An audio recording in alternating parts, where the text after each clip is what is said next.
The Gamekeeper by MauPassant. It was after dinner, and we were talking about adventures and accidents which happened while out shooting. An old friend, known to all of us, Mr. Boniface, a great sportsman and a connoisseur of wine, a man of wonderful physique, witty and gay, and endowed with an ironical and resigned philosophy, which manifested itself in caustic humor, and never in melancholy, suddenly exclaimed, "I know a story, or rather a tragedy, which is somewhat peculiar. It is not at all like those which one hears of usually, and I have never told it, thinking that it would interest no one. It is not at all sympathetic. I mean by that it does not arouse the kind of interest which pleases or which moves one agreeably. Here is the story. I was then about 35 years of age, and a most enthusiastic sportsman. In those days I owned a lonely bit of property in the neighborhood of Jumièges, surrounded by forests and abounding in hares and rabbits. I was accustomed to spending 4 or 5 days alone there each year, there not being room enough to allow of my bringing a friend with me. I had placed there as a gamekeeper an old retired gendarme, a good man, hot-tempered, a severe disciplinarian, a terror to poachers and fearing nothing. He lived all alone, far from the village, in a little house, or rather hut, consisting of 2 rooms downstairs, with kitchen and storeroom, and 2 upstairs. One of them, a kind of box just large enough to accommodate a bed, a cupboard, and a chair, was reserved for my use. Old man Cavalier lived in the other one. When I said that he was alone in this place, I was wrong. He had taken his nephew with him, a young scamp about 14 years old, who used to go to the village and run errands for the old man. This young scapegrace was long and lanky, with yellow hair, so light that it resembled the fluff of a plucked chicken, so thin that he seemed bald. Besides this, he had enormous feet and the hands of a giant. He was cross-eyed and never looked at anyone. He struck me as being in the same relation to the human race as ill-smelling beasts are to the animal race. He reminded me of a polecat. He slept in a kind of hole at the top of the stairs which led to the 2 rooms.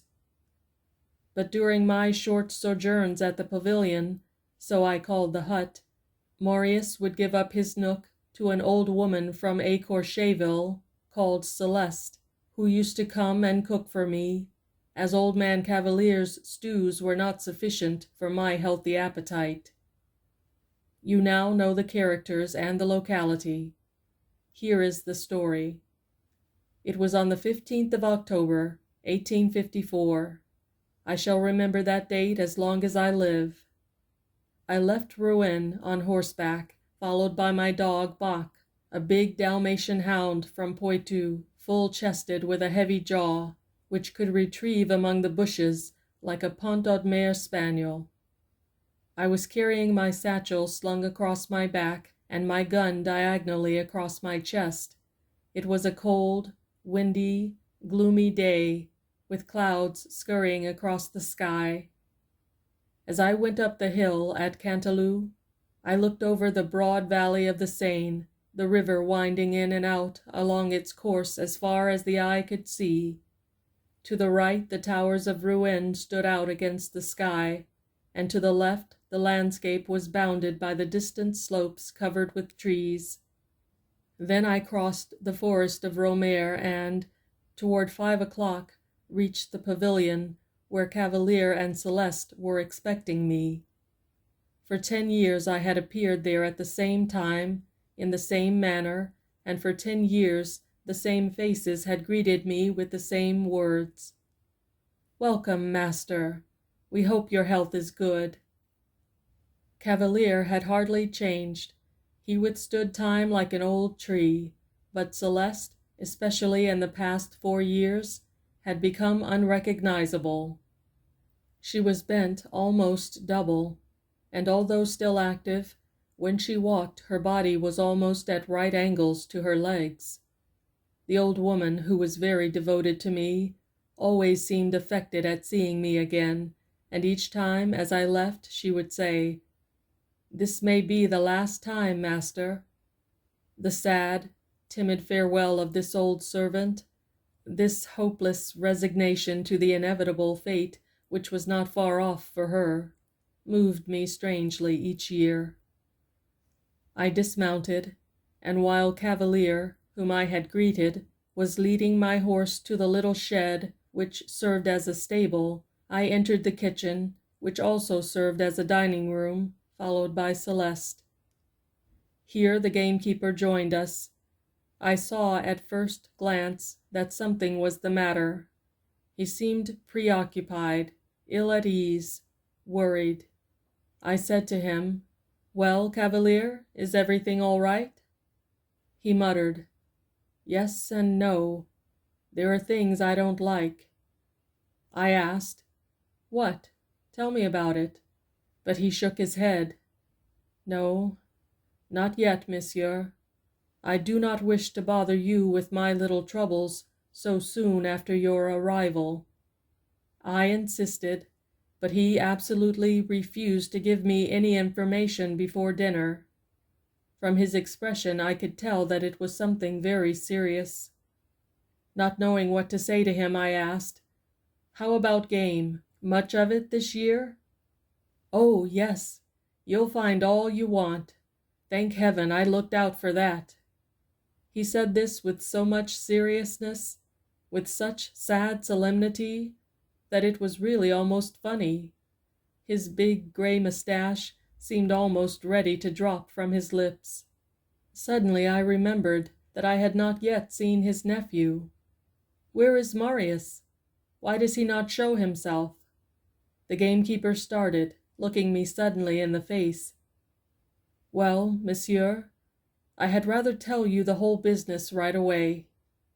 It's on account of him that I am worrying." "Ah, well, where is he?" "Over in the stable, monsieur.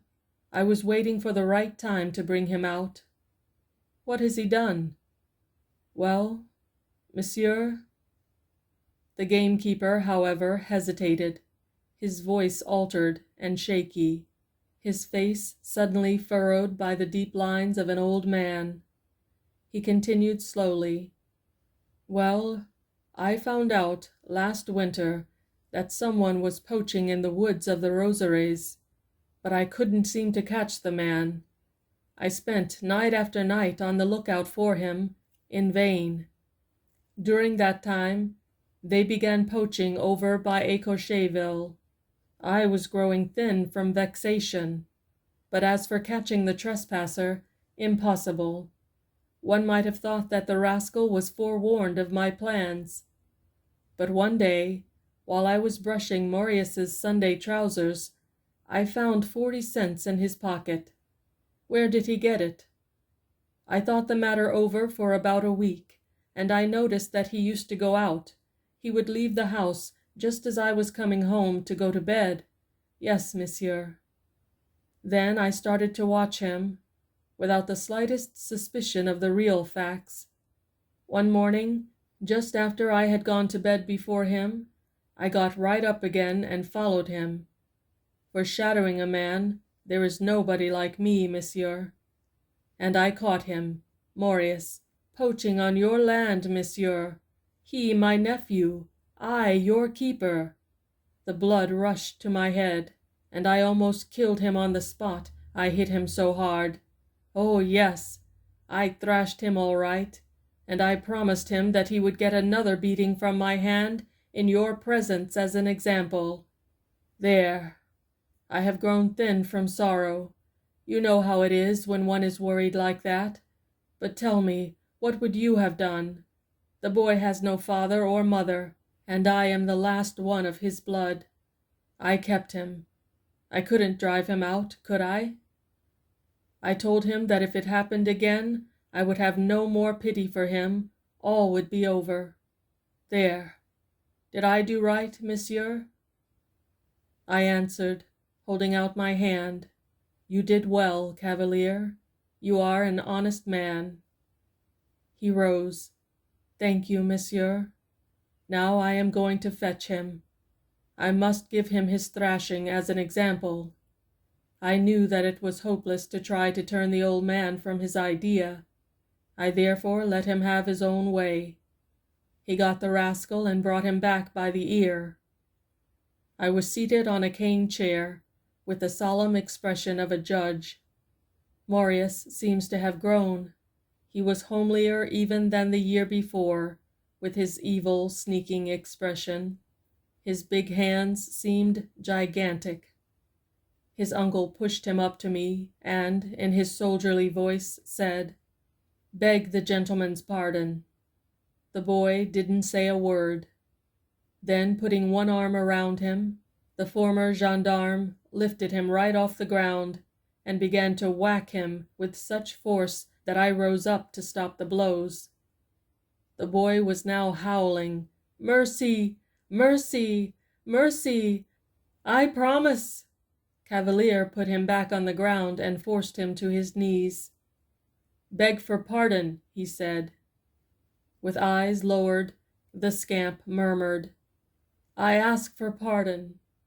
Then his uncle lifted him to his feet and dismissed him with a cuff which almost knocked him down again. He made his escape, and I did not see him again that evening. Cavalier appeared overwhelmed. "He is a bad egg," he said, and throughout the whole dinner he kept repeating, "Oh, that worries me, monsieur, that worries me." I tried to comfort him, but in vain. I went to bed early, so that I might start out at daybreak. My dog was already asleep on the floor at the foot of my bed when I put the light out. I was awakened toward midnight by the furious barking of my dog Bach. I immediately noticed that my room was full of smoke. I jumped out of bed, struck a light, ran to the door and opened it.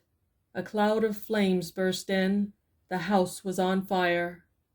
I quickly closed the heavy oak door, and, drawing on my trousers, I first lowered the dog through the window, by means of a rope made of my sheets. Then, having thrown out the rest of my clothes, my game bag, and my gun, I in turn escaped the same way. I began to shout with all my might, "Cavalier! Cavalier! Cavalier!"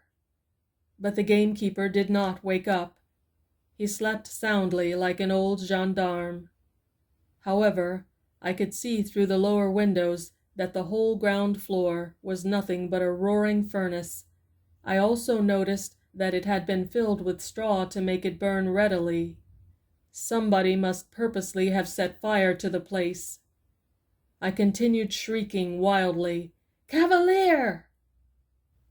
Then the thought struck me that the smoke might be suffocating him. An idea came to me. I slipped 2 cartridges into my gun and shot straight at his window. The 6 panes of glass shattered into the room in a cloud of glass. This time the old man heard me, and he appeared, dazed in his nightshirt, bewildered by the glare which illumined the whole front of his house. I cried to him, "Your house is on fire! Escape through the window! Quick! Quick!" The flames were coming out through all the cracks downstairs, were licking along the wall, were creeping toward him and going to surround him. He jumped and landed on his feet like a cat. It was none too soon. The thatched roof cracked in the middle, right over the staircase, which formed a kind of flue for the fire downstairs, and an immense red jet jumped up into the air, spreading like a stream of water and sprinkling a shower of sparks around the hut. In a few seconds it was nothing but a pool of flames. Cavalier, thunderstruck, asked, "How did the fire start?" I answered, "Somebody lit it in the kitchen." He muttered, "Who could have started the fire?" And I, suddenly guessing, answered, "Marius." The old man understood. He stammered, "Good God, that's why he didn't return." A terrible thought flashed through my mind. I cried, "And Celeste! Celeste!" He did not answer. The house caved in before us, forming only an enormous, bright, blinding brazier, an awe-inspiring funeral pile, where the poor woman could no longer be anything but a glowing ember of human flesh. We had not heard a single cry.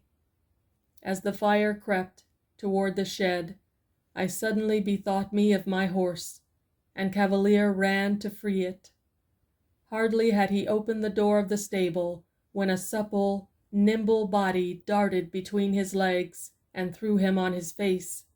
It was Marius, running for all he was worth. The man was up in a second. He tried to run after the wretch, but, seeing that he could not catch him, and maddened by an irresistible anger, yielding to one of those thoughtless impulses which we cannot foresee or prevent, he picked up my gun, which was lying on the ground near him, put it to his shoulder, and, before I could make a motion, he pulled the trigger without even noticing whether or not the weapon was loaded. One of the cartridges which I had put in to announce the fire was still intact, and the charge caught the fugitive right in the back, throwing him forward on the ground, bleeding profusely. He immediately began to claw the earth with his hands and with his knees, as though trying to run on all fours like a rabbit who has been mortally wounded and sees the hunter approaching. I rushed forward to the boy, but I could already hear the death rattle. He passed away before the fire was extinguished, without having said a word. Cavalier, still in his shirt, his legs bare, was standing near us, motionless, dazed. When the people from the village arrived, my gamekeeper was taken away, like an insane man. I appeared at the trial as a witness, and related the facts in detail without changing a thing. Cavalier was acquitted. He disappeared that very day, leaving the country. End of The Gamekeeper by MauPassant.